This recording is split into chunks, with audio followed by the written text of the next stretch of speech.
नमस्ते साथियों, IAS spaces warriors में स्वागत करते हैं।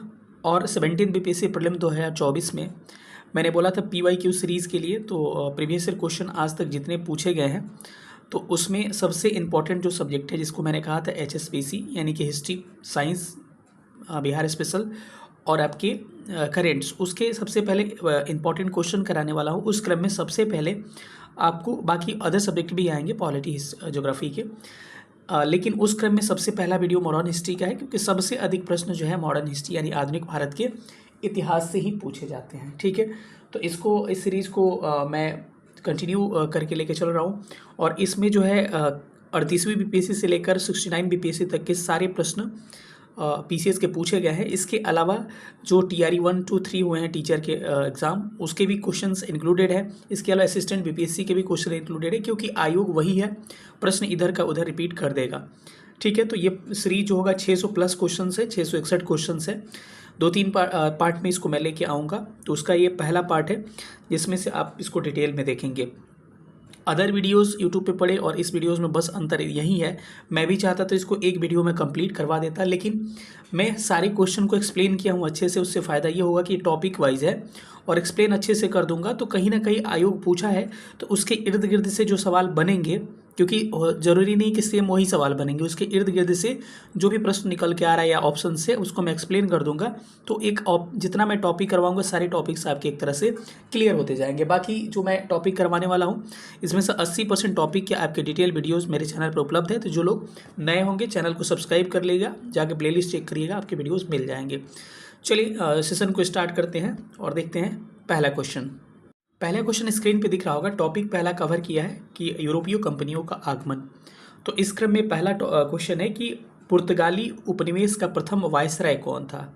पुर्तगाली जो उपनिवेश थे उसके प्रथम वायसराय का नाम पूछा गया है। तो इसमें करना क्या है, आपको भी क्वेश्चन के आंसर देने हैं ताकि आपको पता चल सके कि प्रीवियस ईयर आप कितना बना पा रहे हैं। ठीक है, तो पुर्तगाली उपनिवेश का प्रथम वायसराय जो था अल्मीडा बन के आया था। कौन?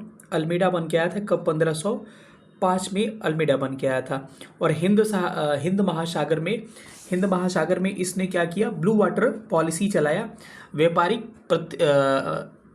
व्यापार को बढ़ावा देने के लिए इसने क्या चलाया? ब्लू वाटर पॉलिसी चलाया था। पूछा जाता है इसको कि इंग्लिश में भी याद रखिए, ब्लू वाटर पॉलिसी या नीला जल नीति किसने चलाया था? तो अल्मीडा के द्वारा ही चलाया गया था, और ये पुर्तगाली उपनिवेश का प्रथम वायसराय कहलाता है।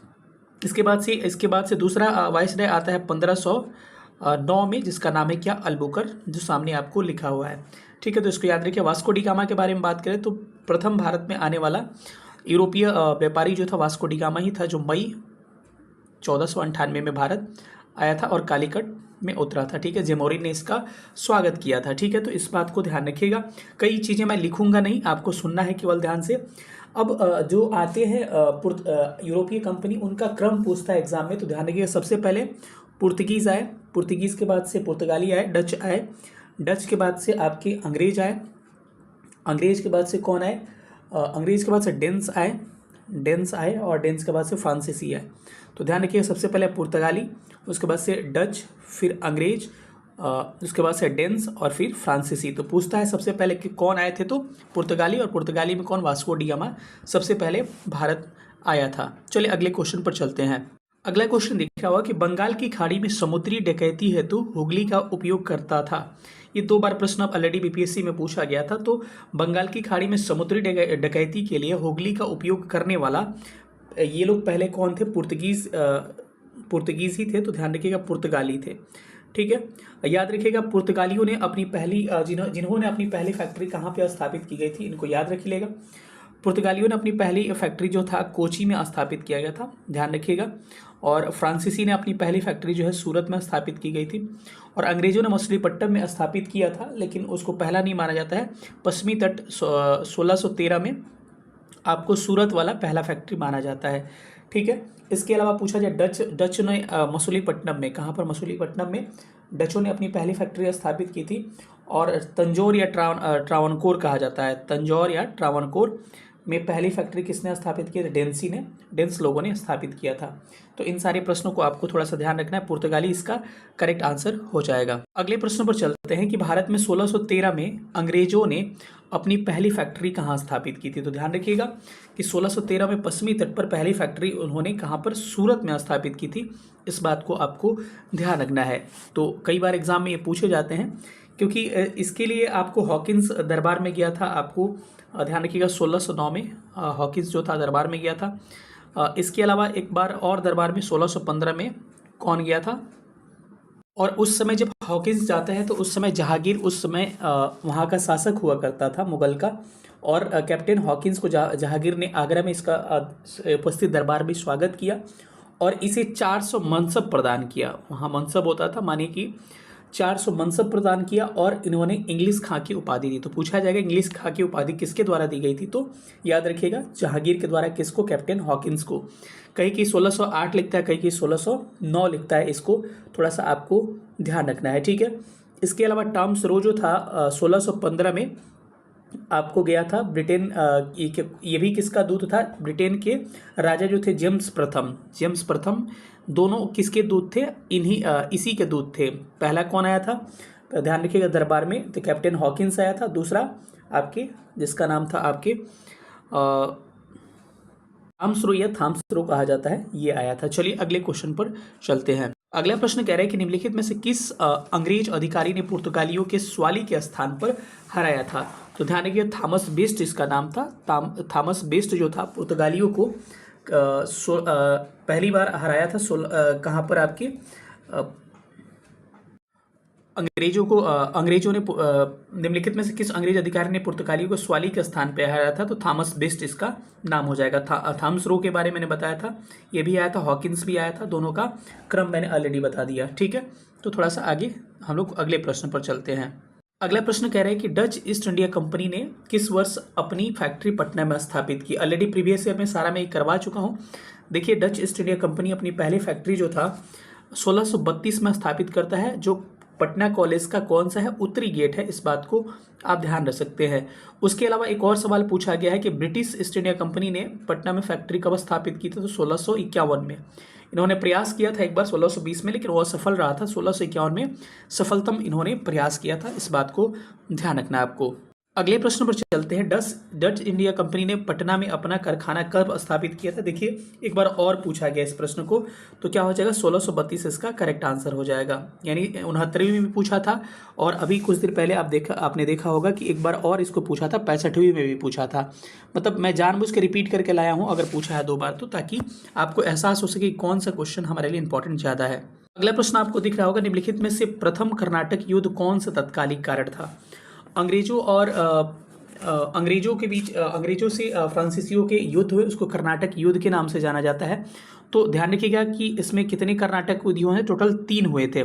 पहला क्या था? फर्स्ट वाला था 1746 से लेकर 1748 तक पहला कर्नाटक युद्ध हुआ था, और इस समय एक संधि हुई थी 1748 में, जिसको एला सापेल की संधि कहा जाता है। याद भी रखिएगा, मैं हर चीज़ लिखूंगा नहीं क्योंकि जगह की कमी है।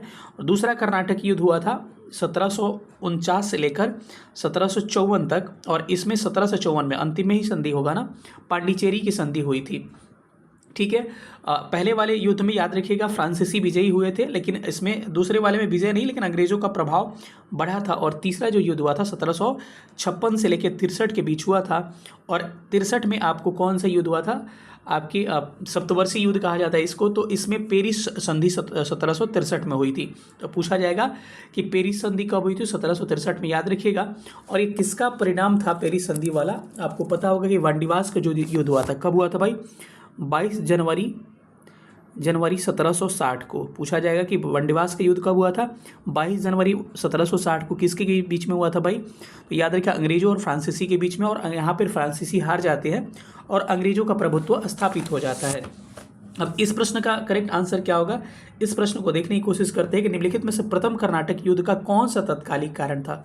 इसका तत्कालिक कारण था कि अंग्रेजों द्वारा फ्रांसीसी जहाज़ों का अधिग्रहण कर देना। कि अंग्रेज जो थे फ्रांसीसी जहाज़ को क्या किए थे? अधिग्रहित कर लिए थे, जिसमें आपको इसी के कारण फ्रांसीसियों ने क्या किया? इसका विरोध किया और इसी के परिप्रेक्ष्य में आपको 1746 से लेकर 1748 में क्या होता है, प्रथम कर्नाटक युद्ध संपन्न होता है। चलिए यही ना कहते हैं कि अभी मैंने एक्सप्लेन किया और उसी एक्सप्लेन से देखिए क्वेश्चन बन गया, इसीलिए कभी स्किप मत करिएगा एक्सप्लेन को। 1760 का प्रसिद्ध वंडीवास का युद्ध अंग्रेजों द्वारा किसके खिलाफ लड़ा गया, तो आपको पता है किसके द्वारा खिलाफ भाई, ये फ्रांसीसियों के खिलाफ वंडीवास का युद्ध लड़ा जाता है। ठीक है, युद्ध में फ्रांसीसी पराजित हुए थे, मैंने बताया था। और अंग्रेजों का जो नेतृत्व किया था किसने किया था, आयरकुट ने किया था। किसने, आयरकुट, इस नाम को ध्यान रखिएगा। अंग्रेजों का नेतृत्व आयरकुट ने किया था और फ्रांसीसी जो था आपका, उसका नेतृत्व कौन किया था, डी लाली नाम था। किसका नाम था, डी लाली।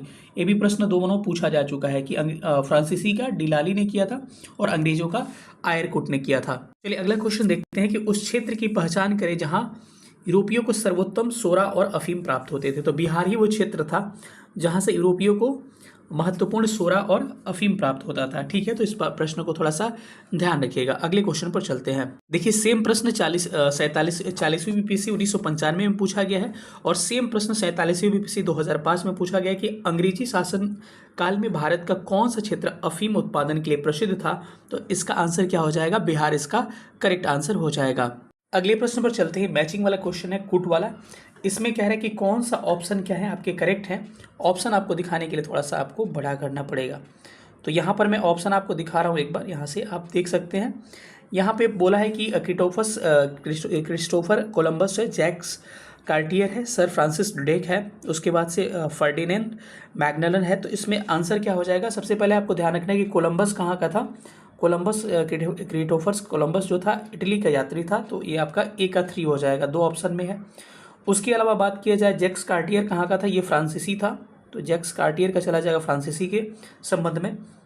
उसके बाद से सर फ्रांसिस ड्रेक जो था ये यूनाइटेड किंगडम का, यूके का मतलब इंग्लैंड का हुआ करता था, यूनाइटेड किंगडम का। तो क्या हो गया, तो ये 4 हो गया था, ये 2 हो गया और एक बच गया कौन सा, फर्डिनेंड मैगलन, तो ये कहाँ का, पुर्तगाल का था। तो क्या हो जाएगा, ये हो जाएगा। यानी इस प्रश्न का करेक्ट आंसर ऑप्शन ए हो जाएगा और काफ़ी अच्छे स्तर का ये प्रश्न था। ऐसे वास्को डी गामा या फिर किसी और का देखिए आपको मैच करने के लिए पूछ सकता है। अगले प्रश्न पर आते हैं, कह रहे कि इनमें से किसे भारत में ब्रिटिश साम्राज्य का संस्थापक माना जाता है। तो ब्रिटिश साम्राज्य का संस्थापक लॉर्ड कॉर्नवालिस को माना जाता है और कॉर्नवालिस जो था 2 बार गवर्नर जनरल बन के आया था भारत में। कभी 1758 लिखता है, कभी 57 लिखता है। 60 तक पहला टर्म पीरियड था और दूसरा टर्म पीरियड इसका 1765 से क्या था, 67 था। ठीक है, इसको ध्यान रखिएगा। पहले टर्म पीरियड के समय ही, इसके समय क्या हुआ, 23 जून 1757 को सिराजुद्दौला के साथ प्लासी की लड़ाई होती है, जिसमें अंग्रेजों की जीत होती है और नींव पड़ती है अंग्रेजी शासन की। ठीक है, इसको थोड़ा सा ध्यान रखिएगा। उसके बाद से आपको दूसरी बार जब आता है तो द्वैध शासन की शुरुआत करता है आपको 1765 में, इसको भी थोड़ा सा ध्यान रखिएगा। आपको कमेंट करके बताना है डेट सहित बक्सर का युद्ध कब हुआ था, ये बड़ा इंपॉर्टेंट है आपके लिए। अगले प्रश्न पर चलते हैं। अगला प्रश्न कह रहा है कि बक्सर की लड़ाई के बाद किस संधि पर हस्ताक्षर किया गया। तो ध्यान रखिएगा, बक्सर की जब लड़ाई हुई तो एक संधि हुई जिसका नाम है इलाहाबाद की संधि। और इलाहाबाद की संधि कब हुई थी, 12 अगस्त 1765 को हुई थी।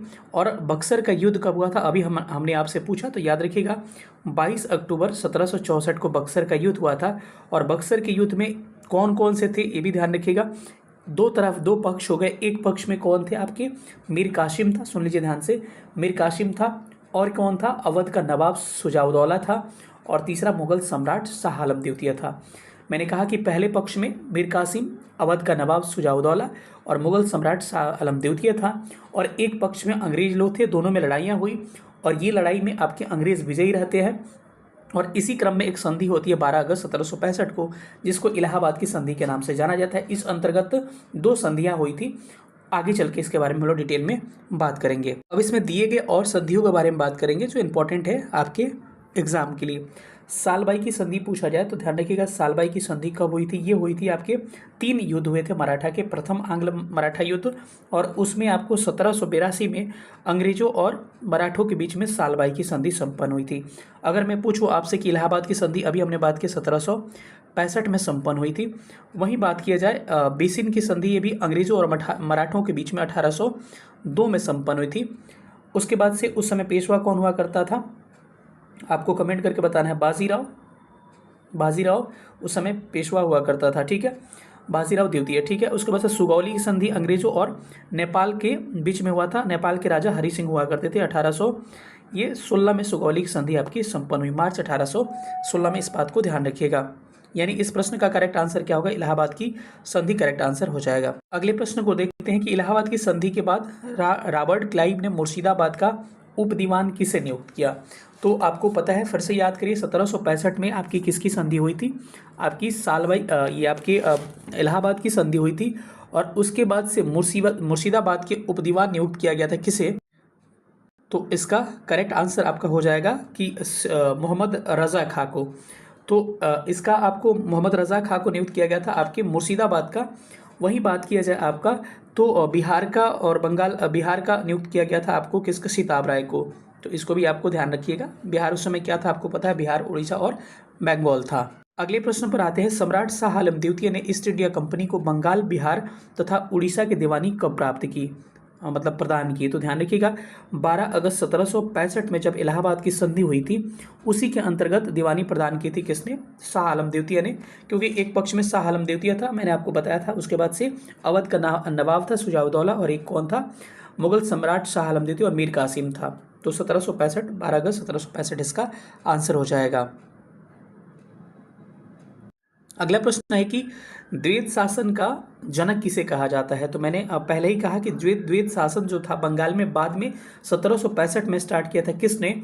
रॉबर्ट क्लाइव ने, जिसको वारेन हेस्टिंग्स 1772 में खत्म करता है। लेकिन अगर कहा जाए कि सबसे पहले जन्मदाता कौन था, तो सर लियोनिल कार्टिस इसका नाम था। तो ध्यान रखिएगा, सर लियोनिल कार्टिस जो था द्वैत शासन का जनक माना जाता है। ये 64वीं बीपीएससी में प्रश्न पूछा गया है। अगले प्रश्न पर आता है। अगला क्वेश्चन कह रहा है कि बंगाल में द्वैत शासन प्रणाली किसके द्वारा शुरू की? तो बंगाल में बोला है, तो बंगाल में किसके द्वारा? अभी मैंने बताया था, रॉबर्ट क्लाइव के द्वारा 1765 में इसको शुरू किया गया था। अगले क्वेश्चन पर चलते हैं। अगला क्वेश्चन है कि किसने सिंध विजय कर उसका अधिग्रहण किया था? तो सिंध का विजय 1843 में किया जाता है। और उस समय आपको नेपियर का इसमें, हाथ स्लीमन उस समय गवर्नर हुआ करता था, लेकिन नेपियर का इसमें महत्वपूर्ण योगदान रहता है। तो नेपियर इसका करेक्ट आंसर हो जाएगा। नेपियर ने कहा था कि सिंध विजय पूंछ की तरह एक स्टेटमेंट बोला था। स्टेटमेंट एक बार आप लोग देख लीजिएगा। स्लीमन का योगदान किस में था? स्लीमन का योगदान था ठगी प्रथा को खत्म करने में। यानी विलियम बेंटिक के समय जो ठगी प्रथा पे पाबंदी लगाई गई थी, ठगी प्रथा को खत्म करने में इसकी महत्वपूर्ण भूमिका थी।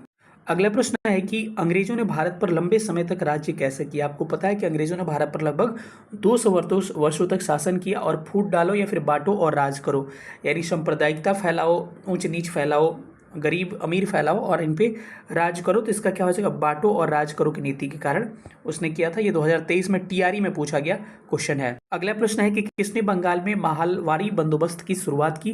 तो ध्यान रखिएगा कि बंगाल में माहलवारी बंदोबस्त की शुरुआत किसके द्वारा की जाती है? हॉल्ट मैकेंजी के द्वारा की जाती है। और ये आपको पूछा गया है, 68वीं बीपीएससी में पूछा गया है। इस माहलवाड़ी बंदोबस्त में क्या था कि मोहल्ला का एक प्रमुख चुना जाता था और उन्हीं से लगान को लेके क्या किया जाता था? सारा जो माप तौल था लिया जाता था, दिया जाता था। तो इस बात को ध्यान रखना है। माहलवाड़ी बंदोबस्त की शुरुआत आपको किसके द्वारा की गई थी? तो हॉल्ट मैकेंजी के द्वारा की गई थी। अगर आपसे पूछा जाए, इनका कई बार पूछा जाता है कि इनका प्रतिशत, तो 30% भूमि पर क्या था? माहलवाड़ी बंदोबस्त था। इस बात को ध्यान रखिएगा, किस पे? 30% भूमि पर माहलवाड़ी बंदोबस्त था। वही 70% पे कौन सा था? रैयतवाड़ी था। तो याद रखिए, एम माहलवाड़ी 30% भूमि पे पूछा गया क्वेश्चन ये, और रैयतवाड़ी 70% भूमि पे, और 19% भूमि पे कौन सा बंदोबस्त था? तो ध्यान रखना है, अस्थाई बंदोबस्त था। अब तीनों की शुरुआत की बात की जाए तो माहलवाड़ी बंदोबस्त की बात किया गया था, तो हॉल्ट मैकेंजी के द्वारा शुरू किया गया था। वहीं अगर रैयतवाड़ी बंदोबस्त की बात किया जाए तो इसको दक्षिण भारत में मुख्यतः मद्रास और बम्बई में स्टार्ट किया गया था। और इसके मुनरो और कैप्टन रीड क्या थे? इसके प्रमुख जन्मदाता माने जाते हैं। याद रखिए, मुनरो और कैप्टन रीड। वहीं अगर बात की जाए अस्थाई बंदोबस्त का, तो कर्नवालिस क्या था? अस्थाई बंदोबस्त का क्या था? जन्मदाता माना जाता है। ये प्रश्न देखिए, बंगाल लिखा हुआ है कि बंगाल प्रांत के साथ बिहार को कब मिलाया गया?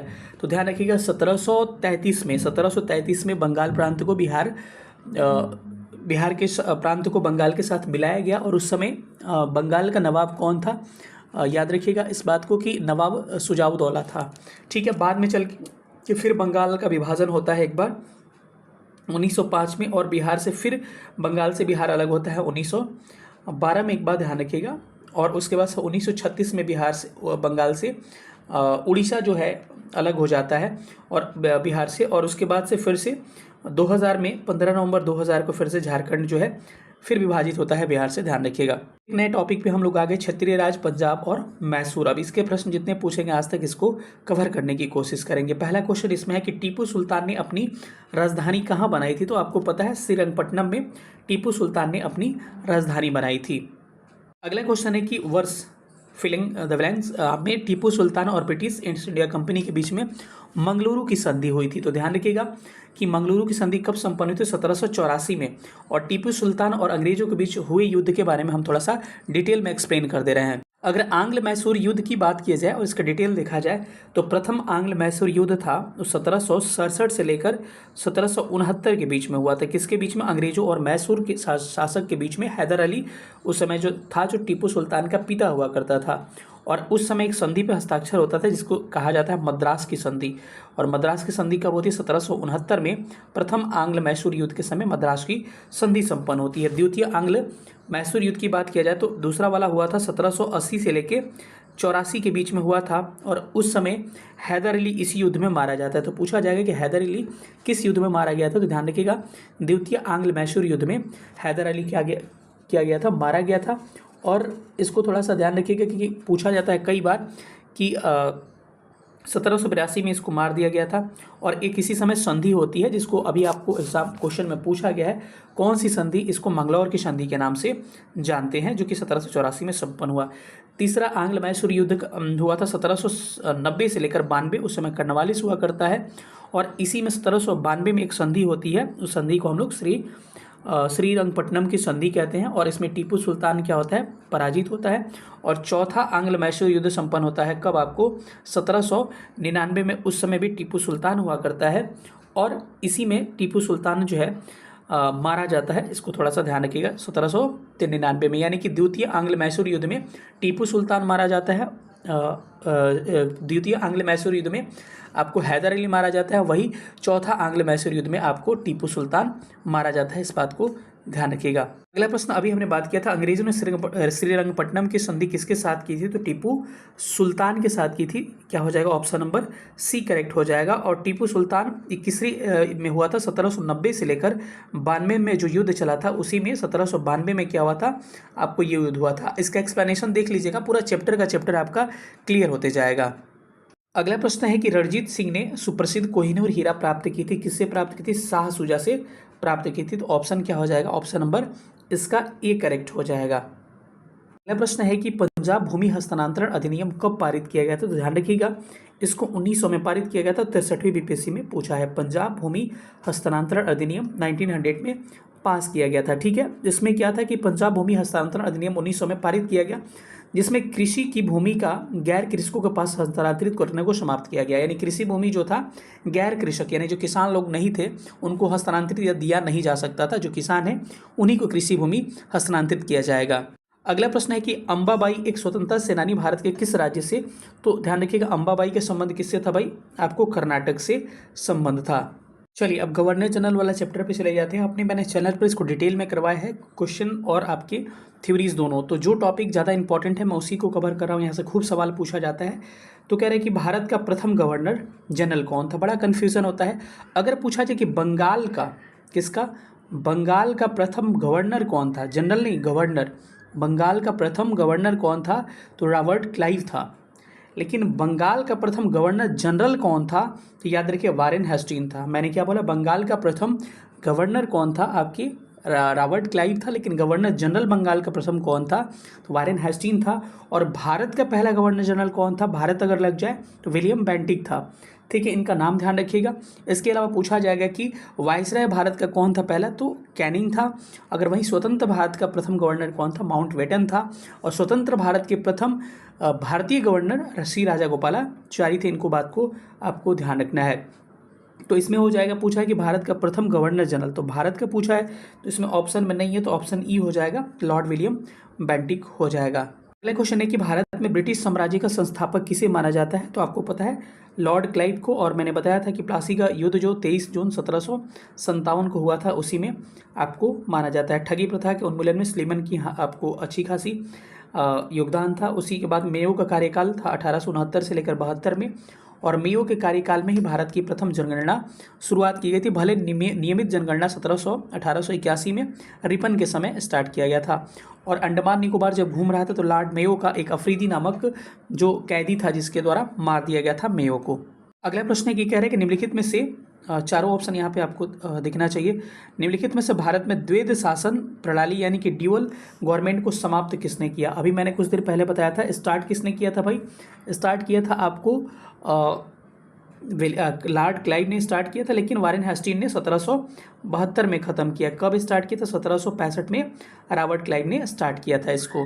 ठीक है, अस्थाई बंदोबस्त जो है कर्नवालिस के समय 1793 में स्टार्ट किए गए थे, इसको भी थोड़ा सा ध्यान रखना है। अगला प्रश्न है कि ठगों का उन्मूलन किसके नेतृत्व में किया गया था? तो कैप्टन स्लीमन था, लेकिन विलियम बेंटिक क्या था? उस समय गवर्नर जनरल हुआ करता था। उसका कार्यकाल 1828 से लेकर 35 कार्यकाल था।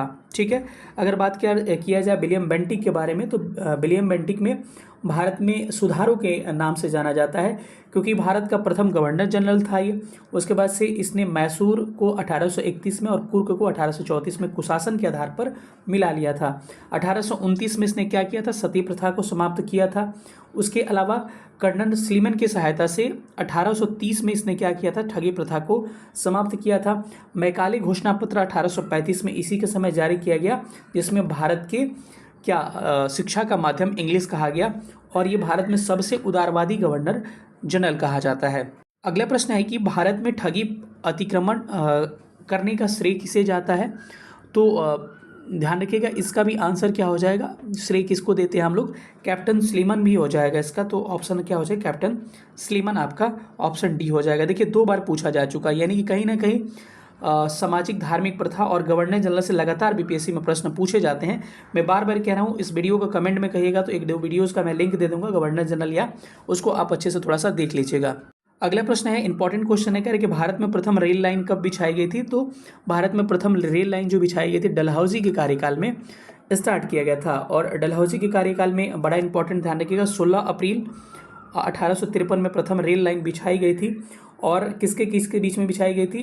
आप ध्यान रखिएगा, मुंबई से थाने के बीच में, और 34 किलोमीटर क्या थी ये लाइन थी, और कंपनी का नाम इंडियन पेनिनसुलर था। अगर बात किया जाए डलहौजी के बारे में, तो डलहौजी का शासनकाल जो था, इसका टर्म पर यह ध्यान रखिएगा 1848 से लेकर 56 तक था। और कुशासन के आरोप पे भी क्या किया था ये? विलय किया था अवध को। इसके अलावा इसी के समय आपको व्यवगत सिद्धांत भी चलाया गया। इसी के समय इंडियन पोस्ट एक्ट चलाया गया था 1854 में, पोस्ट ऑफिस एक्ट चलाया गया था। लोक सेवा विभाग की शुरुआत 1854 में की गई थी। चार्ल्स वुड डिस्पैच जो शिक्षा से संबंधित 1854 में स्टार्ट किया गया था। इसके अलावा पहली बार तार से बिजली चलने से संचालित एक सेवा, तार सेवा स्टार्ट किया 1853 में। कहाँ से कहाँ तक? कलकत्ता से आगरा तक। इसने अपनी ग्रीष्मकालीन राजधानी जो था शिमला को बनाया था, और व्यवगत सिद्धांत के कारण ये बहुत सारे राज्यों को हड़प लिया, जिसमें सबसे पहले सतारा 1848 में, जैतपुर संबलपुर 1849 में, बघात 1850 में, उदयपुर 1852 में, झांसी 1853 में, नागपुर 1854 में, और करौली 1855 में था। 1856 में अवध को कुशासन का आरोप लगाकर ही उसने अवध में नवाब वाजिद अली शाह था, उसको क्या किया? अवध को मिला लिया। सारी एक्सप्लेनेशन को ध्यान से सुनिएगा, लिख इसलिए नहीं रहा हूँ हर चीज़ की, आपको परेशानी हो जाएगी, वीडियो लंबी हो जाएगी। इसका करेक्ट आंसर आप बता सकते हैं कि लॉर्ड डलहौजी इसका क्या हो जाएगा? करेक्ट आंसर हो जाएगा। अगर वहीं ऑप्शंस की बात किया जाए तो सबसे पहले हम लॉर्ड लिटन की बात कर लेते हैं। डलहौजी की बात हो गई, आपको लॉर्ड वेलेस्ली की सबसे पहले बात कर लेते हैं। 1798 से 1805 तक ही रहा था, और इसने सहायक संधि के आधार पर बहुत सारे राज्यों को वेलेस्ली भी हड़पा था। इसको भी थोड़ा सा ध्यान रखिए, कई बार एग्जाम में पूछा जाता है। 1798 से 1805 कार्यकाल था, और सहायक संधि की शुरुआत मतलब इस समय इसी के द्वारा की जाती है।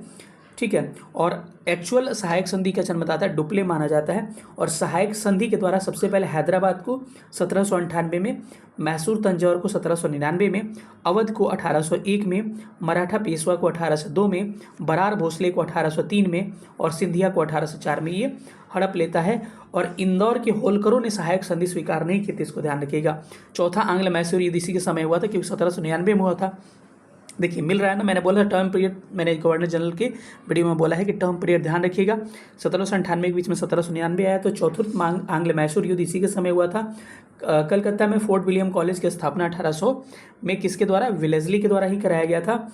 और 1802 में बेसिन की संधि इसी के समय हुआ था, अंग्रेजों में बाजीराव सेकंड के समय। और इसी वेलेस्ली को हम लोग बंगाल का शेर के नाम से जानते हैं, थोड़ा सा इसको भी ध्यान रखिएगा। तो वेलेस्ली के बारे में जो भी इंपॉर्टेंट फैक्ट थी हमने इसके बारे में जान लिया। अब लिटन के बारे में थोड़ा सा बात करते हैं। लिटन का कार्यकाल आपको 1876 से लेकर 80 कार्यकाल माना जाता है। और लिटन काल एक तरह का उपन्यासकार, निबंध लेखक एवं साहित्यकार भी था। और इसका एक नाम पूछा जाता है ओवर मैरेडिथिन।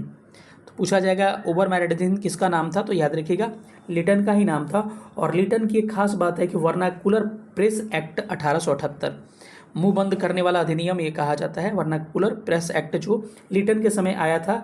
और अलीगढ़ में एक एंग्लो प्राच्य विद्यालय की स्थापना 1875 में लिटन के समय। देखिए डेट मैच करिए, बीच में आ जा रहा है ना, तो इसे ऐसे ही पढ़ा जाता है। तो ये हो गई। तो लिटन के बारे में भी आपने देख लिया, जो भी इंपॉर्टेंट फैक्ट है आपने लिटन के बारे में देख लिया। अब आगे गवर्नर जनरल आपको देखने को मिलेगा कर्जन। कर्जन के समय भी बहुत सुधार हुए थे। कर्जन का कार्यकाल कहा जाए तो 1899 से लेकर 1905 था। और कर्जन के कार्यकाल में ही बंगाल विभाजन हुआ था। 1901 में सिंचाई आयोग की स्थापना कर्जन के कार्यकाल में की गई थी, सर कालिन एस्कॉट मनक्रिफ की अध्यक्षता में। रेलवे आयोग की स्थापना रॉबर्टसन की अध्यक्षता में 1902 में बनी थी। 1902 में ही पुलिस आयोग फ्रेजर की अध्यक्षता में बनी थी। 1902 में ही विश्वविद्यालय आयोग टॉमस रेले की अध्यक्षता में बनी थी। और 1901 में भारतीय पुरातत्व सर्वेक्षण, जिसको ASI कहा जाता है, इसकी स्थापना इसी के समय की गई थी। इसके अलावा बात किया जाए 1904 में, तो भारतीय विश्वविद्यालय अधिनियम पास किया गया था इसी के समय, क्योंकि 1904 इसी में आ जाएगा। प्राचीन स्मारक संरक्षण अधिनियम 1904 में इसी के समय शुरू किया गया था। 1901 में एम्पीरियल क्रेडिट क्राफ्ट्स की स्थापना इसी के समय की गई थी। इसके अलावा बंगाल विभाजन मैंने बताया ही। और कर्जन की प्रशासन की तुलना औरंगजेब से किसने किया है, तो गोपाल कृष्ण गोखले ने किया था। इसको ध्यान रखिएगा, प्रश्न कई बार पूछा है कि कर्जन की शासनकाल की तुलना किससे, औरंगजेब से किसने किया है, तो गोपाल कृष्ण गोखले ने किया है। अगले क्वेश्चन पर चलते हैं। एक क्वेश्चन थोड़ा सा बड़ा है, तो इसको थोड़ा सा हम डिटेल में करेंगे। इसके ऑप्शंस है। क्वेश्चन दे रखा है, कह रहे कि निम्नलिखित में सामाजिक सुधार विलियम बेंटिक से प्रारंभ किया गया था। कौन सा कूट क्या है आपका इसमें करेक्ट है, ये पूछा है। कूट को आपको क्या करना है, मैच करना है। तो इसमें क्या होगा करेक्ट आपका, इसमें अगर मैच करते हैं तो सबसे पहले हम बात करते हैं सती प्रथा का अंत 1829 में, करेक्ट है। दास प्रथा का उन्मूलन माना जाता है। ये आयोग जो था इसी को लिया गया था, लेकिन दास प्रथा, ठगी प्रथा इसके समय, लेकिन दास प्रथा तो 43 में हुआ था उस समय। लेकिन कहीं ना कहीं आयोग कहा था कि शुरुआत इसके समय किया गया था, तो इसके समय माना है आयोग ने। और चौथा एक ऑप्शन है इसमें, ठगों को, गिरोह को दमन करना स्लीमन के सहयोग से, ये भी है। तो इस हिसाब से इस प्रश्न का करेक्ट आंसर 1, 2 और 4 इसका क्या हो जाएगा, बिल्कुल करेक्ट आंसर हो जाएगा, ऑप्शन सी करेक्ट होगा। अगले क्वेश्चन पर आते हैं। कह रहे हैं कि सती प्रथा को गैर कानूनी किसने घोषित किया, तो आसान सा क्वेश्चन है, आपको पता है, मैंने विलियम बेंटिक के बारे में डिटेल में बता दिया। विलियम बेंटिक ने सती प्रथा को कानूनन जुर्म घोषित किया था। अब किसी ऑप्शन के बारे में मैं आपको उतना डिटेल में नहीं बताऊंगा, क्योंकि जो हो चुका है, कर्नवालिस भी हो चुका, कर्नवालिस नहीं हुआ है, आपको कर्जन हो चुका था, उसके अलावा वारेन हेस्टिंग बाकी है और कर्नवालिस बाकी है। तो थोड़ा सा कर्नवालिस के बारे में मैं डिटेल में एक्सप्लेन कर दे रहा हूँ, उसके बाद से हम आगे चलेंगे। तो कर्नवालिस के बारे में क्या क्या चीज़ें थी, इसको थोड़ा सा डिटेल में आप ध्यान रखिएगा कि कर्नवालिस जो था 1786 से लेकर 93 तक गवर्नर रहा था, और एक बार फिर ये 1805 में कुछ समय के लिए आया था। कर्नवालिस की खास बात क्या है कि भारत में न्याय सेवा, न्यायिक सेवा और पुलिस सेवा और सिविल सेवा, UPSC UPSC वगैरह देख रहे हो, तो न्याय सेवा, उसके अलावा पुलिस सेवा और आपकी सिविल सेवा का जन्मदाता कर्नवालिस को ही कहा जाता है। उसके बाद से अस्थायी बंदोबस्त इसने 1793 में स्टार्ट किया। तृतीय आंग्ल मैसूर युद्ध 1990 से 92 तक हुआ, वहीं 92 में श्रीरंगपट्टनम की संधि होती है। इसका कब्र कहाँ है, गाजीपुर में क्या है इसका कब्र है, इस बात को भी आपको ध्यान रखना है। तो ये क्या रहा, सारी बातें रही कर्नवालिस के बारे में, कर्जन के बारे में हो ही गया है। अब बचा एक वारेन हेस्टिन। वारेन हेस्टिन भी इंपॉर्टेंट है। तो वारेन हेस्टिन का कार्यकाल जो है 1774 से लेकर, ध्यान रखिएगा, 1774 से लेकर 1785 तक इसका कार्यकाल माना जाता है। और वारेन हेस्टिन के समय क्या क्या चीज़ें हुई थी इसको भी ध्यान रखिएगा। इसे बंगाल का प्रथम गवर्नर कहा जाता है। ये द्वैध शासन की शुरुआत इसी ने किया था, कब 1700 समाप्त किया था, कब 1700 65 में। तो पूछा जाएगा द्वैत शासन को समाप्त किसने किया था? वारेन हेस्टिंग्स ने किया था। इसी के समय रिंग फेंस नीति की शुरुआत इसी के समय किया गया था, ध्यान रखिएगा। उसके अलावा 1780 में द बंगाल गजट जो था, भारत का प्रथम समाचार पत्र जो था, इसी के समय जेम्स ऑगस्टिन हिक्की के द्वारा शुरुआत किया गया था। ठीक है। 1781 में आपको कलकत्ता मदरसा की स्थापना की गई। इसके अलावा इसके बारे में और खास बात देखा जाए तो 1784 में आपको एशियाटिक सोसाइटी ऑफ बंगाल की स्थापना विलियम जोन्स ने किया। 1774 में इसी के समय एक सुप्रीम कोर्ट, सर्वोच्च न्यायालय की स्थापना होती है और इसी के समय गीता का अनुवाद अंग्रेजी में चार्ल्स विल्किंसन करता है। अभिज्ञान शकुंतलम का अंग्रेजी में अनुवाद विलियम जोन्स के द्वारा इसी के समय किया गया। इसी के समय प्रथम आंग्ल मराठा युद्ध, टाइम पीरियड देखिए, प्रथम आंग्ल मराठा युद्ध 1775 से 82 तक होता है, मैंने पहले ही बताया था, इसी के बीच में आ गया। दूसरा आंग्ल मराठा युद्ध आपके 1700 मैसूर युद्ध पे आ जाते हैं 80 से 84 के बीच में, इसी के समय। तृतीय आंग्ल मैसूर युद्ध द्वितीय आंग्ल मैसूर युद्ध के समय मंगलौर की संधि हुई थी। दूसरे के समय सालबाई की संधि हुई थी। पिट्स इंडिया एक्ट 1784 में इसी के समय पारित हुआ। और जब बर्क द्वारा इंग्लैंड जाने पर वारेन हेस्टिंग्स पर महाभियोग चलाया गया था, इसको भी ध्यान रखिएगा। लेकिन इस प्रश्न का करेक्ट आंसर तो हो जाएगा विलियम बेंटिक, करेक्ट आंसर हो जाएगा। अगला प्रश्न है कि अफगानिस्तान के प्रति आक्रामक नीति किसने अपनाई थी? तो आपको ध्यान रखिएगा कि अफगानिस्तान के प्रति आक्रामक जो नीतियां थी वो अपनाया गया था, इसको ये कहाँ गया भाई, लिटन है ना, लिटन के द्वारा चलाया गया था। तो ऑप्शन क्या हो जाएगा? ऑप्शन इसका बी करेक्ट हो जाएगा। लिटन के बारे में सारी बातें भी हम जानेंगे। डफरिन के बारे में याद रखिएगा कि डफरिन के समय ही 1885 में भारतीय राष्ट्रीय कांग्रेस की स्थापना की गई थी, इतना ही जानना है। कैनिंग के बारे में ध्यान रखिएगा। कैनिंग के समय ही क्या किया गया था? विधवा पुनर्विवाह अधिनियम इसी के समय आया था। 1857 की क्रांति इसी के समय हुई थी। भारत का प्रथम वायसराय कैनिंग था, ध्यान रखिएगा। अगला प्रश्न दिख रहा होगा आपको कि लॉर्ड लिटन निम्नलिखित में से किससे संबंधित नहीं था? तो लॉर्ड लिटन किससे संबंधित नहीं था? मैंने अभी बताया कि स्ट्रेची कमीशन किससे संबंधित नहीं था, तो इसका हो जाएगा एल्बर्ट बिल जो था 1883 में आया था, उस समय रिपन का कार्यकाल था, तो ये नहीं था लिटन उस समय। शस्त्र अधिनियम वार्म्स एक्ट जो 1881 में आया था वही था। वर्नाकुलर प्रेस एक्ट आया था, यही था, यानी कहीं ना कहीं सबसे संबंध था इसका। लेकिन एल्बर्ट बिल जो था आपके रिपन के समय पास हुआ था, तो क्या हो जाएगा? ऑप्शन डी करेक्ट होगा। अगला क्वेश्चन है कि किसने सिंध को विजिट कर उस पर अधिकरण किया? तो ध्यान रखिएगा कि सिंध का विजिट कर किसने? नेपियर ने। क्या हो जाएगा? नेपियर। ठीक है। गवर्नर कौन होता था? एक मैचिंग वाला क्वेश्चन है और थोड़ा सा अच्छे लेवल का क्वेश्चन है, ध्यान रखिएगा इसमें। इसका आंसर क्या होगा? तो इसका मैकडोनल्ड जो था किससे संबंधित था? अगस्त प्रस्ताव से संबंधित था, तो क्या हो जाएगा? अगस्त प्रस्ताव नहीं, मैकडोनल्ड जो था कम्युनल अवार्ड जो हुआ था उससे रिलेटेड था 1932 में, तो इसको ध्यान रखिएगा। उसके अलावा कहा जाए कि लिंथेंगो का संबंध किससे था? तो अगस्त प्रस्ताव 1940 में। डलहौजी का संबंध किससे था? Doctrine of lapse. और चैम्सफोर्ड का संबंध किससे था? तो चैम्सफोर्ड का संबंध आपको था अद्वैत शासन से। तो यानी कहीं ना कहीं ऑप्शन नंबर इसमें सी करेक्ट हो जाएगा आपका, सी इज राइट आंसर। फोर्ड के बारे में ध्यान रखना है कि जालियांवाला बाग हत्याकांड हो गया, या फिर कहें तो सहयोग आंदोलन हो गया, या फिर चंपारण सत्याग्रह हो गया, ये सारा चैम्सफोर्ड के समय ही हुआ था। अगला क्वेश्चन है कि सुरक्षा प्रकोष्ठ की नीति किसने? रिंग फेस कहा जाता है इसको, तो वारेन हेस्टिंग्स ने, ध्यान रखिएगा, पहले भी बता चुका हूँ। अगला प्रश्न है कि लॉर्ड वेलेस्ली की सहायक संधि को स्वीकार करने वाला पहला मराठा सरदार कौन था? तो ध्यान रखिएगा कि लॉर्ड वेलेस्ली की सहायक संधि स्वीकार करने वाला पहला मराठा सरदार कौन था? पेशवा बाजीराव सेकंड था। इसी के समय बेचिन की संधि 1802 में संपन्न हुई थी। ठीक है। अब 69 बीपीएससी में क्वेश्चन पूछा गया है, स्टेटमेंट से रिलेटेड है, इसको थोड़ा सा ठीक करने की कोशिश करिएगा।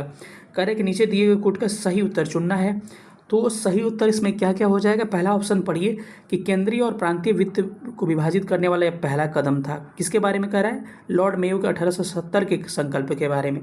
स्टेटमेंट ये सही है। उसके बाद कह रहा है प्रांतीय सरकारों को कुछ सेवाएं प्रशस्ति करने का अधिकार दिया गया था, ये भी स्टेटमेंट सही है। उसके बाद से इसने मौजूदा असमानता को सुधारने का प्रयास किया, ये भी स्टेटमेंट सही है।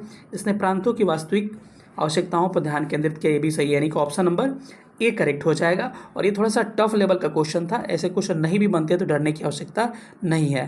चलिए अगले क्वेश्चन पे आते हैं। अगला प्रश्न कह रहा है कि निम्न में से किस देसी रियासत को अंग्रेजों ने अपने क्षेत्र में नहीं मिलाया था।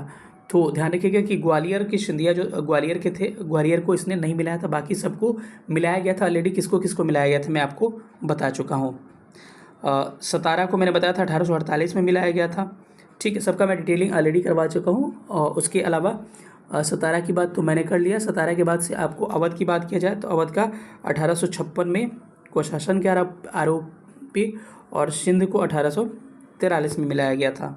फिर एक प्रश्न आ रहा है उसी तरह का कि लॉर्ड लिटन निम्नलिखित में से किससे संबंधित नहीं था। तो वही हो जाएगा वर्नाकुलर प्रेस एक्ट से। और ये देखिए फिर 69 क्वेश्चन रिपीट हो गया। प्रश्न बड़ा इंपॉर्टेंट है, यहाँ से लगातार सवाल आता है। भारत के वायसराय के रूप में किसके कार्यकाल में महान शहीद भगत सिंह, सुखदेव और राजगुरु की फांसी हुई थी। तो भगत सिंह, सुखदेव, राजगुरु की जो फांसी हुई थी इनका लाहौर षड्यंत्र केस में हुआ था।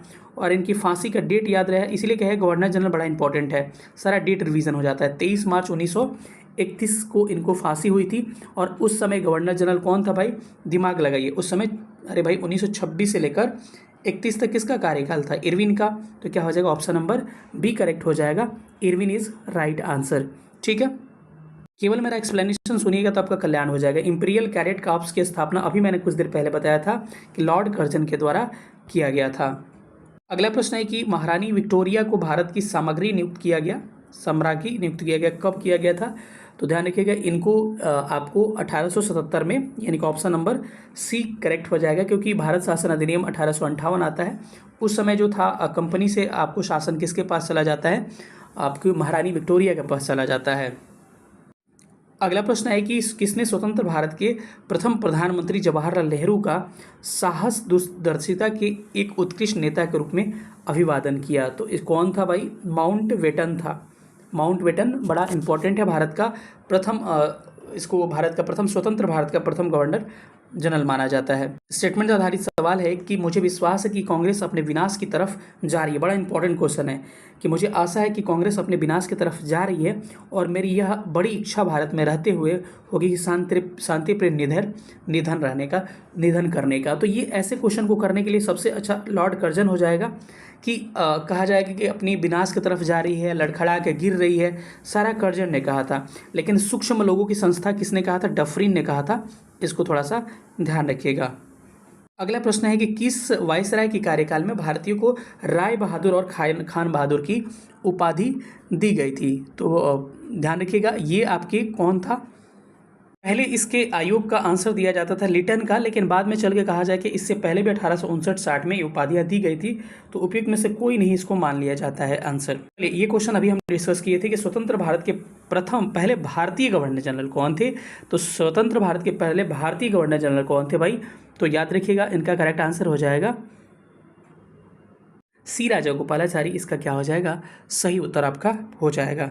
फिर एक अगला चैप्टर आपका स्टार्ट हो रहा है, ब्रिटिश शासन का भारतीय अर्थव्यवस्था पर प्रभाव, कि कैसे अर्थव्यवस्था को ब्रिटिशर्स ने बर्बाद किया, उसके बारे में एक चैप्टर आपका फिर से स्टार्ट हो रहा है। और इस चैप्टर में पहला क्वेश्चन है कि उस क्षेत्र की पहचान करें जहाँ से यूरोपियों वासियों को सर्वोत्तम सोरा और अफीम मिलता था। तो ये क्वेश्चन पहले भी हम लोग देखे थे, बिहार उसका करेक्ट आंसर हो जाएगा। अगला क्वेश्चन की कौन सा क्षेत्र अफीम उत्पादन के लिए जाना जाता था, तो बिहार ऑलरेडी हम लोग पढ़ चुके हैं। अगला क्वेश्चन है कि अस्थाई बंदोबस्त किसके साथ किया गया। तो अस्थाई बंदोबस्त जो है आपको पता है जमींदारों के साथ किया गया। जमींदार जो थे एक भाग अपने पास रखते थे और 11 भाग में से एक भाग अपने पास रखते थे और 10 भाग कंपनी को दे देते थे। इसको ध्यान रखिएगा। अस्थाई बंदोबस्त की शुरुआत 1793 में कर्नवालिस के द्वारा की जाती है। अगला क्वेश्चन है कि बिहार में परमानेंट सेटलमेंट लागू करने का कारण क्या था। तो इसका आंसर हो जाएगा ऑप्शन नंबर सी, भू राजस्व का राजस्व निर्णय करने का, यानी कि कर का निर्धारण करने के लिए भारत में परमानेंट सेटलमेंट आपकी शुरुआत की गई थी। प्रश्न है ऑलरेडी मैं डिस्कस कर चुका हूँ रैयतवाड़ी बंदोबस्त के बारे में, आपने फिर से अगर देखना है तो रिपीट कर लीजिएगा। रैयतवाड़ी बंदोबस्त दक्षिण भारत में शुरू किया गया था, सबसे पहले किसके, मद्रास में इसकी शुरुआत की गई थी। तो ऑप्शन इसका बी हो जाएगा। ठीक है, मुनरो और रीड इसमें महत्वपूर्ण भूमिका थी इनकी। अगला प्रश्न कह रहा है कि वह प्रथा जिसके तहत किसान स्वयं भूमि का मालिक होता था और सरकार को भू राजस्व के भुगतान के लिए जिम्मेदार माना जाता था। तो इसमें क्या हो जाएगा, रैयतवाड़ी बंदोबस्त हो जाएगा, क्योंकि रैयत किसान को कहा जाता था और सारा प्रतिशत अभी कुछ देर पहले मैंने आपको एक बार डिस्कस किया कि किसमें कितना प्रतिशत हुआ करता था, सारा मैंने डिटेल में अभी बताया। अस्थायी बंदोबस्त 1793 में 19% भूमि पे क्षेत्र कौन सा था? बिहार, बंगाल, उड़ीसा वाला क्षेत्र था। उसके बाद से दूसरा अगर बात किया जाए तो दूसरा हो जाएगा आपका दूसरा बंदोबस्त हो जाएगा आपका रैतवाड़ी बंदोबस्त। 51% भूमि पे इसका क्षेत्र क्या हो जाएगा? टॉमस मुनरो और कैप्टन रीड के द्वारा बम्बई और मद्रास में किया गया था। इसके अलावा 51% भूमि पे लागू था।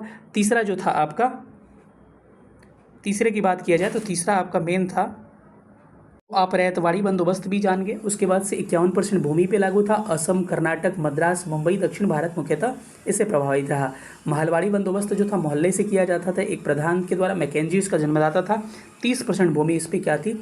भूमियों पर लागू थी। इसके क्षेत्र कौन से? संयुक्त प्रांत यानी यूपी का आगरा, अवध, मध्य प्रांत और पंजाब वाला क्षेत्र हो जाएगा। अगला प्रश्न है कि मद्रास में रैतवाड़ी पद्धति को किसने शुरू किया था? तो अभी मैंने कुछ देर पहले बताया था कि मद्रास में रैतवाड़ी बंदोबस्त को थॉमस मुनरो के द्वारा स्टार्ट किया गया था। तो क्या हो जाएगा? थॉमस मुनरो और बेस्ट 2 लोग थे इसमें। करेक्ट आंसर बी हो जाएगा। रिक्त स्थान की पूर्ति करना है इसमें में बंगाल और बिहार भूमि किराएदारों के अधिकारों को बंगाल किराएदारी अधिनियम द्वारा किया गया। इसका आंसर हो जाएगा 1885, इसका करेक्ट आंसर हो जाएगा। अगला प्रश्न है कि जमींदारों द्वारा कृषक से मांगे गए बेगार या अवैध उपकर को किस नाम से जाना जाता था? तो इसको हम लोग जानते थे किसके नाम से? वेथी के नाम से जानते थे कि जमींदारों द्वारा कृषक से मांगे गए बेगार या अवैध कर जो होते थे, जमींदार जो कृषक से मांगते थे उसको वेथी के नाम से जाना जाता था। और ये 2018 में सीडीपीओ में पूछा गया है। अगला प्रश्न है कि होम चार्जेस या ब्रिटेन में भारतीय सरकार के खर्चे समाहित होते थे। तो इसका आंसर हो जाएगा ऑप्शन नंबर डी हो जाएगा उपयुक्त में से एक से अधिक। यानी ब्रिटिश होम चार्जेस में क्या होता था कि ब्रिटिश भारतीय अधिकारियों की पेंशन जो थी भारत से ही दिया जाता था। भारत में खरीदे गए सैन्य एवं अन्य भंडार, सैनिक चलाना, भंडार खरीदना, सबके भारतीय रेलवे के गारंटी बॉन्ड जो था इसी के द्वारा। यानी उपयुक्त में से ये नहीं होगा, लेकिन उपयुक्त में से एक से अधिक इसका करेक्ट आंसर हो जाएगा। अगला प्रश्न है कि बम्बई योजना में प्रस्ताव था। बम्बई योजना में प्रस्ताव क्या था? इसमें से कहा गया उपयुक्त में से कोई नहीं, इसका करेक्ट आंसर हो जाएगा। इसमें से कोई करेक्ट नहीं है। अगला प्रश्न है कि जमशेदपुर लेबर एसोसिएशन की स्थापना 1920 में किसने किया था? तो ध्यान रखिएगा, SN हल्दर इनका नाम था, जिन्होंने 1920 में जमशेदपुर लेबर एसोसिएशन की स्थापना की थी। ये जमशेदपुर में स्थापित जो है टाटा स्टील टिस्को जो है ना के कामगारों के साथ शुरू किया गया था। ये प्रश्न आ गया था कि पंजाब भूमि हस्तांतरण अधिनियम कब पारित किया गया था? 1900 में पारित किया गया था। अभी कुछ देर पहले मैंने डिस्कस किया था। अगला क्वेश्चन है कि ब्रिटिश हाउस ऑफ कॉमन्स में चुने जाने वाले दादा भाई नौरोजी प्रथम भारतीय थे जिन्होंने इस दल के टिकट पर चुनाव लड़ा था। बड़ा इंपॉर्टेंट क्वेश्चन है ये। तो ये हो जाएगा उदारवादी दल। अगर इंग्लिश में बात किया जाए तो उदारवादी को लिबरल कहा जाता है। ठीक है, तो चुनाव इन्होंने लड़ा था, इस बात को ध्यान रखना है। लेकिन प्रथम खड़े होने वाले व्यक्ति कौन थे? वो उमेश चंद्र बनर्जी थे, WC, लेकिन वो चुनाव हार चुके थे। सबसे इंपॉर्टेंट चैप्टर पर आते हैं 1857 की क्रांति, जहाँ से हर साल फिक्स है 1-2 क्वेश्चन आएंगे ही। और ये मेरे चैनल पर इसका डिटेल वीडियोज़ है, थ्योरी और MCQ, एक वीडियो है लगभग 1 घंटे का, आप उसको देख सकते हैं। हिस्ट्री का प्लेलिस्ट मॉडर्न हिस्ट्री का खोलिए, उसमें मिल जाएगा।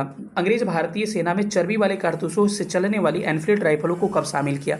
ये टॉपिक भी पढ़े हैं आप, गवर्नर जनरल भी। आप कमेंट करके बताइएगा आपके कितने नंबर आ रहे हैं। तो दिसंबर 1856 में आपको भारतीय अंग्रेजों में चर्बी वाले कारतूसों से चलने वाली एनफील्ड राइफल का इस्तेमाल किया था, जिसके कारण 1857 की क्रांति और चिंगारी का प्रतिपादन किया गया था। अगला प्रश्न है आपको कि 1857 की क्रांति सर्वप्रथम कहाँ से शुरू हुई थी? तो आपको पता है 10 मई 1857 को इस क्रांति जो था मेरठ से शुरू किया गया था। लेकिन इसका सूत्रपात आपको पहले से ही पता है कि 29 मार्च से ही हो चुकी थी। 29 मार्च 1857 से, जब मंगल पांडे ने इसका विरोध किया था कारतूसों का, और आपके बैरकपुर में इन्होंने विरोध किया था। और 34वीं इन्फेंट्री कि ये क्या थे? सैनिक थे। इसको ध्यान रखिएगा। 8 अप्रैल 1857 को बाद में इनकी फांसी हो जाती है। डिटेल में जाके देख लीजिए। फिर वही क्वेश्चन आ रहा है कि 1857 का विद्रोह सर्वप्रथम कहाँ प्रारंभ किया गया था? तो मेरठ में स्टार्ट किया था। तो correct answer option number B Meerut हो गया। कितने बार CDPO में भी पूछा है इसको। फिर से पूछा है कि 1857 की क्रांति कहाँ से प्रारंभ हुई? मेरठ से। मैं बार बार क्वेश्चन को लिया हूँ ताकि आपको पता चल सके कौन सा क्वेश्चन ज़्यादा इंपॉर्टेंट है। अगला प्रश्न है कि 1857 के क्रांति के समय गवर्नर जनरल कौन था? तो ध्यान रखिएगा कि अभी मैंने डिस्कस किया कि गवर्नर जनरल कौन था भाई? वायसराय, जिसको कहते हैं कैनिंग था। ठीक है। अगर कहा जाए ब्रिटिश प्रधानमंत्री कौन था? तो पामस्टर्न क्या था? प्रधानमंत्री ब्रिटिश था। ठीक है, चलिए अगले क्वेश्चन पर। क्वेश्चन कह रहा है कि निम्न में से कौन सा ईस्ट इंडिया कंपनी के सिपाहियों को विद्रोही बनाने का कारण नहीं था? तो इसमें जो था अधिकारियों की अक्षमता, इसका ऑप्शन नंबर डी हो जाएगा, क्योंकि विद्रोही बनाने का कारण क्या था? ईसाई धर्म फैलाने के लिए कंपनी के अधिकारियों का प्रयास, इससे लिए भी लोगों ने विद्रोह किया। जहाज पर यात्रा करने के लिए सिपाहियों को आदेश, ये भी, इस पर भी विरोध किया गया। भत्ते की रोकथाम रोका गया, इसके लिए भी, लेकिन अधिकारियों की अक्षमता कुछ ऐसा कारण नहीं था। इंपॉर्टेंट क्वेश्चन, ये तो 50 बार पूछा गया होगा बीपीएससी में। 1857 की क्रांति का नेतृत्व बिहार में किसने किया था? तो कुंवर सिंह ने नेतृत्व किया था। अगर सारा नेतृत्वकर्ता देख लिया जाए तो आपको ध्यान रखिए, पटना में पीर अली ने नेतृत्व किया था। अगर वहीं बात किया जाए आपको इलाहाबाद में पूछा जाए तो इलाहाबाद में लियाकत अली ने किया था। बरेली में खान बहादुर खान ने किया था। फैज़ाबाद में मौलवी अहमदुल्ला ने किया था। जगदीशपुर आपने बता ही दिया, कुंवर सिंह अमर सिंह। ग्वालियर में तात्या टोपे। झांसी में रानी लक्ष्मीबाई। लखनऊ में बेगम हज़रत महल और इनका साथ उनके बेटे ब्रजेश कादिर ने दिया था। कानपुर में तात्या टोपे का नाम याद रख सकते हैं, रामचंद्र पांडुरंग नाम था। और नाना साहब का नाम भी याद रखिएगा, कानपुर में नाना साहब इन्वॉल्व थे। दो पंत इनका नाम था। दिल्ली में बहादुर शाह जफर ने किया था और बहादुर शाह जफर को ही नेता के रूप में चुना गया था। अगला प्रश्न है कि कुंवर सिंह ने 1857 की क्रांति का किस प्रांत से किया था? तो भाई बिहार से, करेक्ट सी।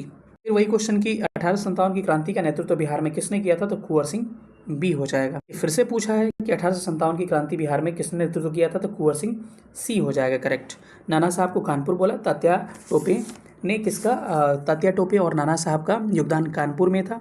मौलवी अहमदुल्ला के बारे में भी मैंने बताया, फैज़ाबाद में नेतृत्व किया था। हाँ, लखनऊ में पूछ रहा है कि 1857 की क्रांति का विद्रोह लखनऊ में नेतृत्व किसने किया था? बेगम ऑफ अवध, ठीक है। तात्या टोपे, नाना साहब कानपुर में, लक्ष्मीबाई झांसी में।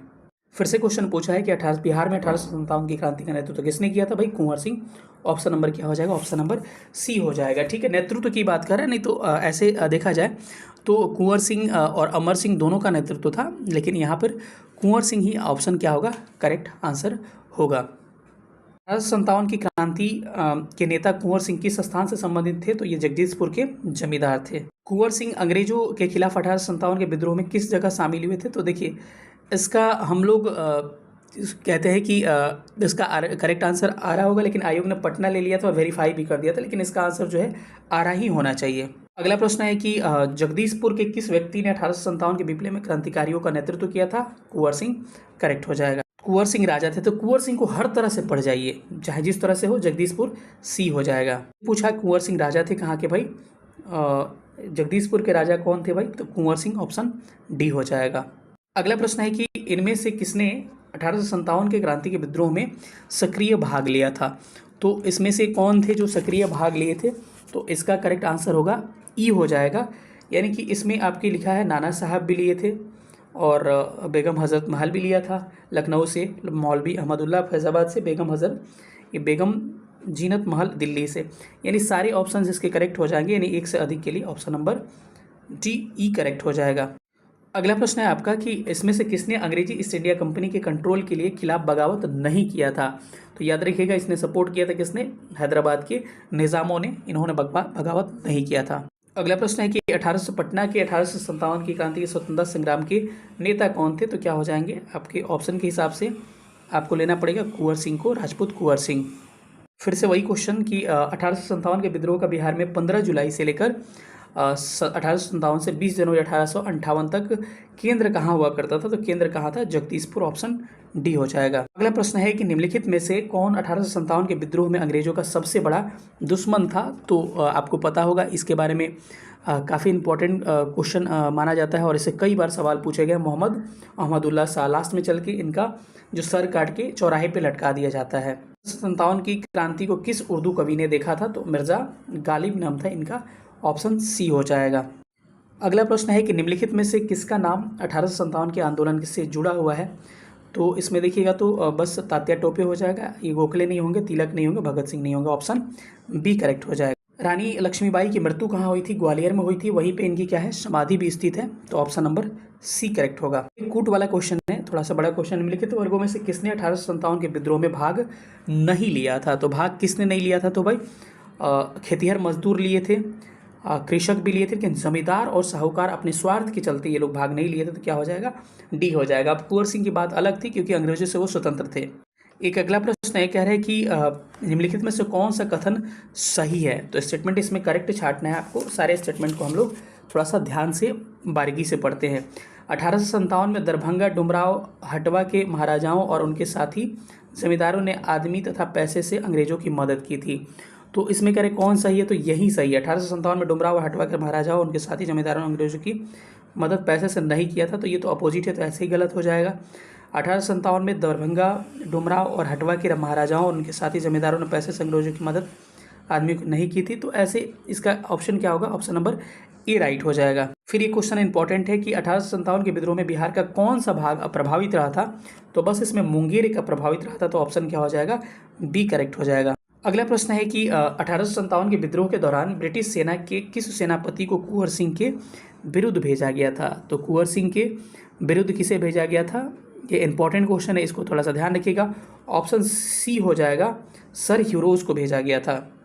सॉरी, ये सी नहीं होगा क्योंकि हीरोज का संबंध किससे था, रानी लक्ष्मीबाई का था, तो इसमें से कोई नहीं होगा, उपयुक्त में से कोई नहीं, क्योंकि वो क्या नाम था उसका, विंसेंट आयर उसका नाम था, तो इसका ऑप्शन ई करेक्ट होगा, कोई नहीं। अगला प्रश्न है कि 1857 का विद्रोह लखनऊ में किसने के नेतृत्व में बढ़ा था, तो लखनऊ में पता ही है आपको, बेगम ऑफ अवध के नेतृत्व में। 1857 का विद्रोह मुख्यतः किस कारण से असफल रहा था, तो इसके प्रमुख जो कारण था, प्रमुख कारण कहा जाए तो बी था, मुख्यतः पूछा है, तो क्या हो जाएगा, किसी सामान्य योजना और केंद्रीय संगठन की कमी से, क्योंकि कोई नेतृत्व करने वाला संगठन नहीं था और कोई इनकी सामान्य योजना भी नहीं थी, सबका अलग अलग हित था। जमींदार अपने लिए लड़ रहे थे, सैनिक अपने लिए लड़ रहे थे, खेतिहर मजदूर अपने लिए लड़ रहे थे, तो सबका अलग अलग हित था, इसीलिए क्या था, असफलता का एक सबसे बड़ा इस आंदोलन का कारण यही माना जाता है। अगला प्रश्न है, कह रहे कि 1857 के विद्रोह की विफलता में निम्नलिखित में से कौन से कारण थे, तो इसका अगर कारण देखा जाए तो पहला होगा अंग्रेजों की सैन्य, इसमें से कौन सा सही उत्तर है, अंग्रेजों की सैन्य श्रेष्ठता, तो कह रहे कि कौन सा कारण थे, तो अंग्रेजों की सैन्य श्रेष्ठता ये हो जाएगा। विद्रोहियों के पास कोई एकीकृत विचारधारा नहीं थी, ये भी सही है। समाज के सभी वर्गों का समर्थन, यानी कि इसमें करेक्ट आंसर आपका क्या होगा, तो इसका करेक्ट आंसर उपयुक्त में से एक से अधिक हो जाएगा, यानी कि उपयुक्त समाज के सभी वर्गों का समर्थन, नहीं सभी नहीं होगा, इसमें से कोई नहीं हो जाएगा, क्योंकि देखा जाएगा ध्यान से इसको, अंग्रेजों का सैन्य श्रेष्ठता तो था ही, विद्रोहियों के पास कोई एकीकृत कार्यक्रम योजना नहीं थी, ये भी सही है। समाज के सभी वर्गों से समर्थन का अभाव, ये भी सही है, यानी कि उपयुक्त में से सभी क्या होगा, करेक्ट आंसर हो जाएगा। कथन और निष्कर्ष दिए गए हैं। कथन कह रहे हैं कि 1857 में प्रथम स्वतंत्रता संग्राम ब्रिटिश सरकार से स्वतंत्रता प्राप्त करने में असफल रहा, ये स्टेटमेंट है आपका। और आगे कारण दे रहा है कि बहादुर शाह जफर के नेतृत्व में जन सहयोग नहीं मिला और अधिकांश महत्वपूर्ण रियासतों के शासक उनका साथ देने से कतराते रहे, तो ऑप्शन ए सही है, कथन भी, और उसका क्या है, स्पष्टीकरण भी सही है, दिया गया कारण भी सही है। अब अगले क्वेश्चन पर आते हैं। कह रहे हैं कि महारानी विक्टोरिया ने भारतीय प्रशासन को ब्रिटिश ताज के नियंत्रण में लेने की घोषणा कब की गई थी, तो ध्यान रखिएगा 1 नवंबर 1858 को। प्रश्न वही है कि अब निम्नलिखित में से किस तिथि को रानी विक्टोरिया ने उद्घोषणा सुनाई थी, तो इसका करेक्ट आंसर वही हो जाएगा 1 नवंबर 1858 हो जाएगा। पीछे वाला क्वेश्चन टीआरई का था, देखिए कहीं ना कहीं रिपीट किया है क्वेश्चन, तो शिक्षक भर्ती वाला क्वेश्चन भी बीपीएससी वाला उसमें रिपीट कर रहा है, इसमें का उसमें रिपीट कर रहा है। अगला क्वेश्चन है कि 1857 के विद्रोह के बाद ब्रिटिश सरकार ने सिपाहियों को इन प्रांतों से चयन किया, किन प्रांतों से, गोरखा, सिख एवं पंजाबी एवं उत्तर प्रांत से, पंजाबी उत्तर प्रांत से, क्योंकि गोरखा, सिख, पंजाबी उत्तर प्रांत को ये लोग पहले से भड़का के रखे थे और कहीं ना कहीं इसमें इनका सहयोग किया था उन्होंने। सैनिकों के संगठन के पील कमीशन आयोग की गठन किया गया था, इसको भी थोड़ा सा ध्यान रखिएगा। लिखित में से किसने 1857 के विद्रोह को एक षड्यंत्र की संज्ञा दी थी, तो थोड़ा सा स्टेटमेंट ध्यान रखिएगा कि आउटरम और टेलर ने एक षड्यंत्र की संज्ञा दी थी। किसने क्या कहा था, सारा मैं डिटेल में आपको बोल दे रहा हूँ। इसमें जो था, प्रथम स्वतंत्रता संग्राम किसने कहा था, बीडी सावरकर ने कहा था, इंपॉर्टेंट है आपके लिए कि भारत का प्रथम स्वतंत्रता संग्राम था। और किसने कहा था कि मजुमदार का स्टेटमेंट याद रखिएगा, 1857 की क्रांति थी जो ना प्रथम थी और ना पहली थी, ना एक तरह का स्वतंत्रता संग्राम थी, ये किसने, आरसी मजुमदार का स्टेटमेंट था, और ये बड़ा इंपॉर्टेंट है, कई बार एग्जाम में पूछा गया है, ठीक है, तो थोड़ा सा ध्यान रखिएगा, ठीक है। अगला पूछता है कि 1857 की घटना सिर्फ गाय की चर्बी से उत्पन्न हुई थी, सर जॉन लॉरेंस ने ये बात कहा था, और मुसलमानों का षड्यंत्र किसने कहा था, आउटरम और टेलर ने कहा था, ठीक है। अगर देखा जाए तो ये ही इंपॉर्टेंट आपका स्टेटमेंट पूछे जाते हैं एग्जाम में। हाँ, फिर वही क्वेश्चन आ गया कि 1857 के किसने भारतीय प्रथम स्वतंत्रता संग्राम कहा था, वीडी सावरकर, ऑप्शन ए हो जाएगा। इसे रिपीट किया वही क्वेश्चन की प्रथम भारतीय 1857 की क्रांति को किसने प्रथम भारतीय स्वतंत्रता संग्राम के रूप में वर्णित किया था, तो क्या हो जाएगा इसका आंसर वी.डी. सावरकर ही हो जाएगा। और देखिए क्वेश्चन को टीआरई में पूछा गया है, कहीं ना कहीं रिपीटेड क्वेश्चन हो रहा है इधर से उधर। अगला प्रश्न है, प्रश्न कह रहा है कि निम्नलिखित में से कौन सा आयोग 1857 के विद्रोह के दमन के भारतीय फौज के नव संगठित से संबंधित था, तो क्या हो जाएगा पील कमीशन, अभी ने बात किया था पील आयोग हो जाएगा। एक स्टेटमेंट है कि मैं जहां भी हूं जगदीशपुर वहीं से है, और ये स्टेटमेंट कौन दे सकता है, आपको पता ही है कि कुंवर सिंह दे सकते हैं, बाकी कोई दे नहीं सकता है।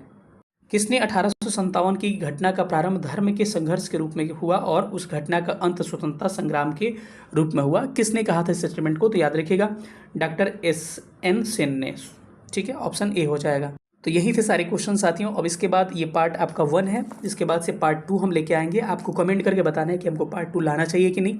जितना जल्दी, जितना अधिक कमेंट आएगा, जितना अच्छा आप इस पर प्यार दीजिएगा, उतना जल्दी ये पार्ट आने वाला। वैसा होगा तो आज ही आ सकता है वो भी पार्ट। कैसा लगा सेशन सब लोग बताइएगा, और कमेंट करके बताइएगा कितना आपने क्वेश्चन सही किया, आप ये भी बताइएगा। कॉपी पेन वगैरह लेके आपको नोट भी करना चाहिए था, अगर नहीं किए होंगे तो फिर दोबारा देख के फिर से कर सकते हैं, या अगले वीडियो में कर सकते हैं। मिलेंगे अगले सेशन में, तब तक अपना ख्याल रखिएगा। टेलीग्राम ग्रुप का लिंक दे रहे हैं, उससे आप ज्वाइन कर सकते हैं। मेरे चैनल पर सारे वीडियोज हर सब्जेक्ट के डाले जा रहे हैं, और 17 बीपीएससी के फ्री ऑफ कॉस्ट कोर्स चलाए जा रहे हैं। मिलेंगे अगले सेशन में, तब तक अपना ख्याल रखिएगा। सेशन देखने बहुत बहुत धन्यवाद। Thank you so much. जय हिंद।